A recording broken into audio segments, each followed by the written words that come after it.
আজকে আমরা জানবো এক কিংবদন্তি আইপিএল দলের কাহিনী, যাদের নাম শুনলেই আইপিএল এর ট্রফির গন্ধ আসে। চেন্নাই সুপার কিংস বা সিএসকে, যারা 5টি আইপিএল ট্রফি জিতে দেখিয়ে দিয়েছে কিভাবে নেতৃত্ব, অভিজ্ঞতা আর আস্থার জোরে ইতিহাস লেখা যায়। এমন এক দল যারা 2 বছর ব্যান থাকার পরেও ফিরে এসে আবার ট্রফি জিতেছে। চলো শুরু করি আজকের এই অসাধারণ যাত্রার গল্প। 2008 সালের আইপিএল এর সূচনা থেকেই চেন্নাই সুপার কিংস একটি শক্তিশালী দল ছিল। এমএস ধোনির নেতৃত্বে তারা বারবার প্লে অফে পৌঁছেছে, কিন্তু 2015 সালের পর সিএসকে কে 2 বছরের জন্য নিষিদ্ধ করা হয়। 2016 এবং 2017 সালে তারা আইপিএলে খেলতে পারেনি, কারণ ছিল বেটিংয়ে কেলেঙ্কারি। তবে এই 2 বছর তাদের মনোবল ভাঙেনি, বরং তারা আরও শক্ত হয়ে ফিরে এসেছে এবং তাদের প্রথম ট্রফি আসে 2010 সালে। সেবার টিমের প্রধান তারকা ছিলেন মহেন্দ্র সিং ধোনি, ক্যাপ্টেন কুল। ফাইনালে 22 বলে 22 রান করলেও তার নেতৃত্বই ছিল মূল। পুরো সিজনে তার অসাধারণ নেতৃত্ব প্রত্যেকটি চেন্নাই ফ্যানদের মুগ্ধ করেছিল। দ্বিতীয় মুরালি বিজয়, সেমিফাইনালে দিল্লির বিপক্ষে 87 রান, যা চেন্নাই সুপার কিংসকে সেমিফাইনালে জেতার জন্য সাহায্য করে। সুরেশ রায়না, ফাইনালে man of the match, 57 run করে চেন্নাই সুপার কিংসকে প্রথমবারের জন্য আইপিএল ট্রফি জয়ের স্বাদ গ্রহণ করতে সাহায্য করে। এবং রবিচন্দ্র অশ্বিন, পুরো টুর্নামেন্টে, পুরো সিজনে তার বোলিংয়ের ধার যা গুরুত্বপূর্ণ উইকেট তুলতে সাহায্য করেছিল চেন্নাই সুপার কিংসের হয়ে। আর এই ট্রফি প্রমাণ করেছিল চেন্নাই সুপার কিংস একটি স্ট্র্যাটেজিক দল, যারা চাপ সামলাতে জানে। এখানেই চেন্নাই সুপার কিংস থেমে থাকেনি, ব্যাক টু ব্যাক আবার 2011 সালে আবারও চ্যাম্পিয়ন হয় তারা।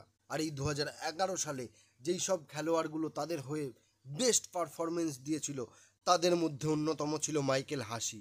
তার ধারাবাহিক ওপেনিং পারফরমেন্স যা চেন্নাই সুপার কিংসের দলে একটি স্টেবিলিটি নিয়ে এসেছিল।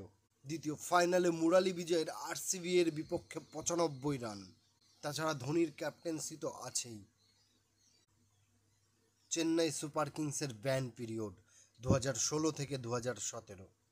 এই 2 বছর চেন্নাই সুপার কিংস আইপিএল থেকে বাদ ছিল, কিন্তু তাদের ফ্যান বেস ছিল অটুট। ধোনি রাইজিং পুনে সুপার জায়েন্টে খেলেন, কিন্তু 2018-তে তারা ফিরে আসে রাজকীয়ভাবে। আর ফিরে এসেই 2018 সালে তাদের তৃতীয় আইপিএল ট্রফিটি জিতে নেয়। 2 বছরের বিরতির পর চেন্নাই সুপার কিংস ফিরে আসে এবং সবার মুখ বন্ধ করে দেয় আইপিএল ট্রফিটি জিতে। আর এই 2018 সালের আইপিএল ট্রফি জয়ের মুখ্য ভূমিকায় ছিলেন শেন ওয়াটসন, যার ফাইনালে অপরাজিত 117 রান। এছাড়াও ছিলেন আম্বাতি রাইডু, যিনি এই 2018-র আইপিএল সিজনে 600-র বেশি রান করেছিলেন। তাছাড়া ব্র্যাভো এবং লুঙ্গি নিগিডির বোলিংয়ের ছিল দারুণ ভূমিকা। তাছাড়া ক্যাপ্টেন কুল ধোনি এই পুরো টুর্নামেন্টে প্রায় 455 রান করেছিলেন।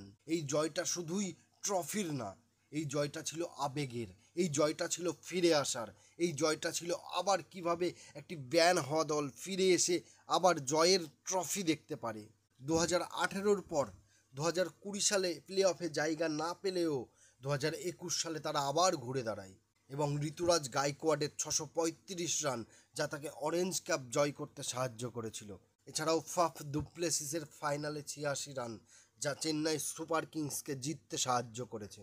তাছাড়া মোয়েন আলী এবং রবীন্দ্র জাদেজার অলরাউন্ড পারফরমেন্স, যা চেন্নাই সুপার কিংসকে সবসময় জীবিত রেখেছিল আইপিএলের টুর্নামেন্ট জয়ের জন্য।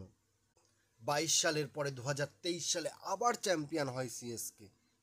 ডেভন কনভে এবং ঋতুরাজ গাইকোয়াডের এক্সপ্লোসিভ ওপেনিং জুটি বারবার চেন্নাই সুপার কিংসকে জাগিয়ে তুলেছে। তাছাড়া রবীন্দ্র জাদেজার শেষ ওভারে 10 রান করে ম্যাচ জেতানো। এছাড়া পুরো টুর্নামেন্টেই ধোনির ক্লাসিক ধোনির পারফরমেন্স, যা চেন্নাই সুপার কিংসকে জিততে সাহায্য করেছিল। সর্বোপরি চেন্নাই সুপার কিংসের সাফল্যের পিছনে ছিল লয়াল ফ্যানবেস, দলের প্রতি বিশ্বাস, অধিনায়কের নেতৃত্ব, সিনিয়র খেলোয়াড়দের গুরুত্ব এবং একটা পরিবার সুলভ টিম কালচার। তাদের নীতি ছিল form is temporary, class is permanent. Chennai super kings কেবল একটা ক্রিকেট দল না, এটা একটা আবেগ।